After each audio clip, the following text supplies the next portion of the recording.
Ak žijete na Slovensku a zaujíma vás, či je broker RaceOption legálny, ste na správnom mieste. V tomto videu vám odpoviem na túto otázku a vysvetlím, ako bezpečne začať svoje dobrodružstvo s obchodovaním. RaceOption je moderný broker, ktorý bol založený v roku 2020 a vyniká svojou modernou obchodnou platformou a skvelými investičnými podmienkami. Minimálny vklad u tohto brokera je len $250 a minimálna investícia je len $1 americký. Vďaka tomu môžete začať svoje obchodné dobrodružstvo bez toho, aby ste riskovali veľa peňazí. Nie je preto prekvapujúce, že táto platforma získava popularitu v čoraz väčšom počte krajín a niektorí sa zaujímajú o legálnosť tohto makléra. Je teda RaceOption vo vašej krajine legálny? Áno, absolútne. Vzhľadom na to, že maklér sídli v Karibiku, nespadá pod jurisdikciu žiadnej krajiny.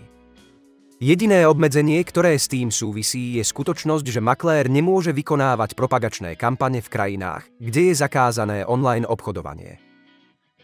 Ak si chcete otvoriť účet u RaceOption, prejdite na webovú stránku, na ktorú nájdete odkaz v popise, a potom stlačte tlačidlo v pravom hornom rohu.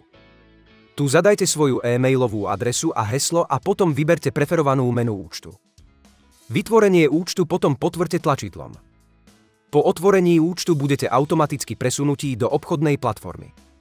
Otvorením účtu z odkazu v popise získate prístup k bezplatnému demo účtu a 150% bonusu za vklad. Ak chcete vykonať vklad, kliknite na zelené tlačidlo v pravom hornom rohu obrazovky a potom vyberte preferovaný spôsob vkladu. Vkladať môžete pomocou kryptomien, online peňaženiek a bankového prevodu.